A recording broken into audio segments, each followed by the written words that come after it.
하나님을 모르는 자들은 용서받을 수 있는 길이 실상 없습니다. 근데 주님 안에서는 모든 백성들이 용서를 받는데 이스라엘 백성들이 하나님을 믿는 선민으로서 이 땅에 살아갈 때 그들에게는 짐승을 잡아서 대신 죄를 속함받으시는 속건제나 속죄제를 드릴 수가 있었습니다. 번제도 역시 드릴 수가 있었고 화목제도 드릴 수가 있었는데 이 모든 제사 제도는 예수 그리스도에 대한 모형입니다. 그 주님께서 단번에 자신을 드림으로 이 상축으로 드린 모든 것들을 일시에 피하시고 예수 믿음으로 우리가 하나님 안에 있을 때 모든 죄를 사함받는 줄 믿습니다. 예수 밖으로 벗어나면 되지 않습니다. 그러면 예수 안에 있다는 말이 무엇이냐? 예수는 이 땅에 진리가 육신이 되어 오신 분이십니다.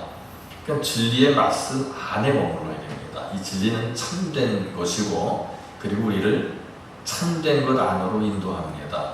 우리가 참된 것 안에서 참되게 살 때 우리에게 용서라는 게 있는 겁니다. 근데 이것을 믿고서 방자히 행하면 씻을 수 있는 길이 없다는 것 또한 우리가 경계로 받아야 할 줄로 그렇게 믿는 것입니다. 우리가 어떻게 하면 은혜의 보좌에 계신 하나님을 향해서 전심전력할 수 있겠나? 말로만 가지고는 하나님을 온전히 섬길 수가 없습니다. 하나님이 어떤 분인가를 우리가 알 때 우리는 주님을 바르게 섬길 수 있을 것으로 믿습니다. 성경은 우리에게 바르게 살아야 할 것을 말씀합니다. 성경이 바른 생활을 가르치는 도덕 교과서는 아닙니다.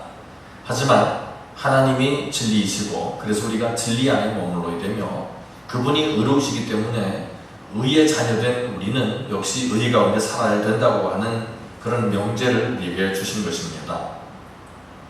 디모데전서 3장 16절 보면 모든 성경을 우리에게 주셨는데 그 모든 성경은 하나님의 감동으로 된 것으로 교훈과 책망과 바르게 함과 의로 교육하기 유익하다 했습니다. 근데 그 이유가 무엇이냐? 이는 하나님의 사람으로 온전하게 하며 모든 선한 일을 행할 능력을 갖추게 하려 합니다. 그랬습니다. 그러니까 사람이 바르고 의롭게 살아야 되는데 그렇게 살아야 되는 이유가 뭐냐면 하나님의 사람으로 온전하게 되고 또 모든 선한 일을 행할 수 있는 능력을 갖추게 한다는 겁니다. 그러니까 우리가 이 땅에 살아가면서 말씀을 통해서 의로 교육받지 않고 바르게 살아감을 배우지 못한다면 우리는 하나님의 사람으로 온전하게 될 수도 없거니와 또 모든 선한 일을 할 수 있는 능력조차 갖추지 못하는 상태가 되고 만다는 것입니다. 우리가 세상 살 때 처음에 은혜 입었을 때는 마냥 예수 안에 있는 게 좋으니까 세상 사람들이 이상하게 보였지만 은혜 떨어지면 나타나는 증상이 뭐냐면 예수 밖에 있는 사람들이 부러워지기 시작합니다. 그러면 지는 겁니다. 우리는 예수 믿는 사람들이 예수 믿는 사람인 우리를 세상 사람들이 부러워하도록 만들어야지 우리가 세상을 쫓아가면 되겠습니까? 그것은 안 될 겁니다. 우리는 하나님을 의지하는 중에 바르게 의롭게 살아가야 한다는 것이 바로 성경이 우리에게 가르쳐주는 것입니다. 이렇게 말하면 어떤 분들은 율법주의자한테 말하는 게 아닙니다. 이게 복음입니다.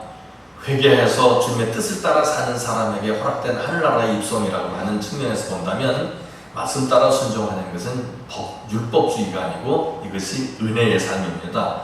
주님은 이 은혜의 삶을 십자가 지는 것 같은 삶이라고 하셨습니다. 자기를 부인하는 삶이 되지 않는다면 주님의 뒤를 능히 쫓아갈 수 없다고까지 말씀하셨음을 우리가 기억해야 합니다.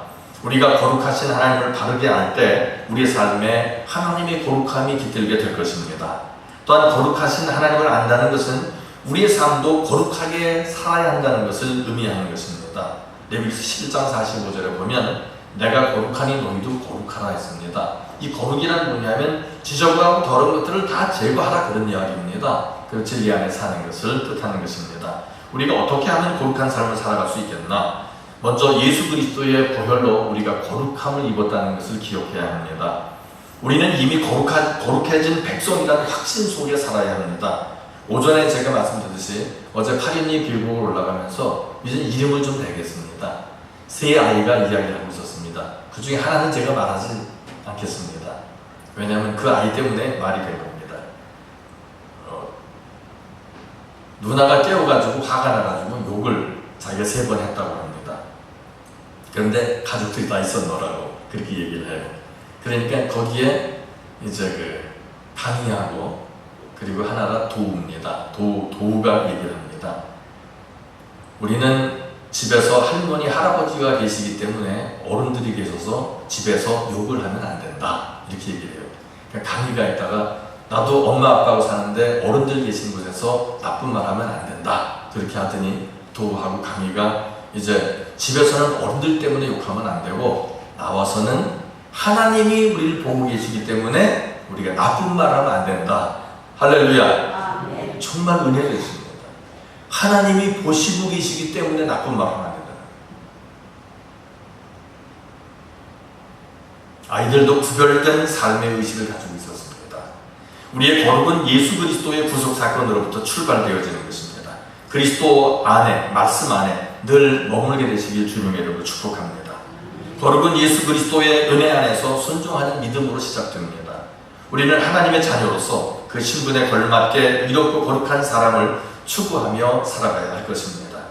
어둠에 미혹될 때 주님의 자녀인 내가 이러면 안 되지 라는 신앙 의식이 있어야 합니다. 우리가 거룩한 삶을 추구하면서 살 수 있는 근거는 하나님께서 이미 우리 안에 거룩한 존재로 구속해서 인쳐주시기 때문에 가능한 것입니다. 우리들은 하나님께 속한 거룩한 사람들이라는 확신 속에서 자부심과 용기를 가지고 살아야 할 것입니다.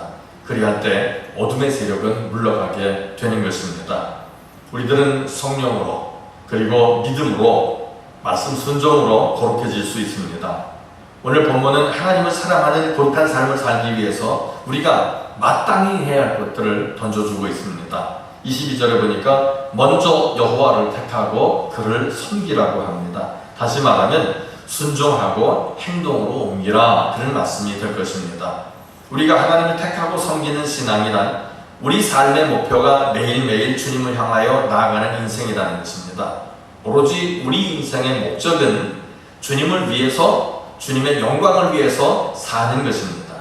또한 우리 자신을 위해서나 또 우리 자신의 영광과 영화를 위해서 사는 인생이 아니라 주님을 위해 살아야 한다는 믿음으로 살아가야 한다는 것입니다. 우리 하나님은 지금도 우리를 지극히 사랑하고 계십니다. 우리가 우리를 사랑하시는 하나님 품 안에 있을 때 우리에게는 가장 행복하고 가장 안전하고 가장 평안한 시간이며 하나님의 축복을 누리는 최고의 시간인 것을 믿으시기를 축복합니다. 오늘 본문을 좀 쉽게 번역된 것을 보면 이렇게 기록되고 있습니다. 백성들이 이렇듯 다짐을 보이자 여호수아가 다시 백성들을 향해 말하였다. 그대들이 여호와를 분명히 섬기겠다고 다짐을 하지만 그렇게 하지 못할 수도 있을 것이요. 하나님은 거룩한 분이기 때문이요. 또 그분은 질투하시는 하나님이시고 잘못한 일이 있으면 그대로 넘어가지 않는 분이시기 때문이요. 그대들에게 허물이 보일 적엔 어지간해서는 눈 감아주시지 않을 것이요. 그러니 어디 한번 여호와를 저버려 보시오. 아예 다른 신들을 따라가 보시오. 그분은 그대들을 본체 만체도 하지 않으실 것이요. 안중에도 두지 않으실 것이요. 철저하게 경멸하실 것이요. 혹독하게 대하실 것이요. 아니 아예 그분하고는 더 이상 무슨 일이 있을 것이라고 생각지도 마십시오. 그분께서 혹시 따뜻한 눈길로 쳐다봐 주시기라도 해주실 것이라고 기대조차 하지 마시오. 아닙니다. 무슨 일이 있어도 우리는 결단코 여호와를 섬기겠습니다. 백성이 여호수아에게 대답하였다. 그러자 여호수아가 백성에 다시 다짐하였다. 그렇다면 좋소. 그대들이 분명히 여호와를 섬기겠다고 결의한 일에 그대들 자신이 증인이요. 그러자 백성들은 증인입니다 하고 대답했다. 그대들이 지니고 있는 이방 신상들은 모두 없애버리시오. 오직 마음을 이스라엘 하나님 여호와께만 향하시오. 그분께로 온 정성을 모으시오 하고 여호수아가 다시 당부하였다. 그러자 백성들이 여호수아에게 우리 하나님 여호와만을 우리가 섬기며 그분의 말씀을 따르겠습니다 하고 대답하였다. 그리하여 그날 여호수아는 백성을 위하여 세겜에서 계약을 맺고 따라야 할 법과 규정을 지키게 하였다. 그런 다음 여호수아는 이러한 모든 사건을 하나님의 율법책에 기록하였다. 뿐만 아니라 여호와의 성막이 서 있는 알라라고 하는 상수리 나무 아래에 큰 돌을 가져다가 기념으로 세워두었다. 보시오, 이 돌이 우리에게 증거물로 남아있을 것이요. 이 돌은 하나님께서 우리에게 하시는 말씀을 모두 다 들었소. 그대들이 하나님께 결코 등 돌리지 못하도록 그대들에게 분명히 증거물로 남아있을 것이요. 여호수아는 이렇게 온 백성들에게 선포하고 나서 백성들이 각각 사는 곳으로 돌려보냈다. 우리가 이 땅에 살아가면서 하나님을 향하는, 하나님께로 향하는 신앙만이 악한 사탄과 세상과의 전쟁에서 우리의 삶을 승리로 이끌고 가서는 유일한 길이라는 것을 우리는 알고 있습니다. 이것을 우리가 확신하면서 이 길을 걸어야 할 걸로 믿습니다. 하나님을 위한 헌신적인 순종만이 하나님의 풍성한 은혜 속에서 살 수 있는 축복의 비결인 것을 우리는 믿어야 할 것입니다.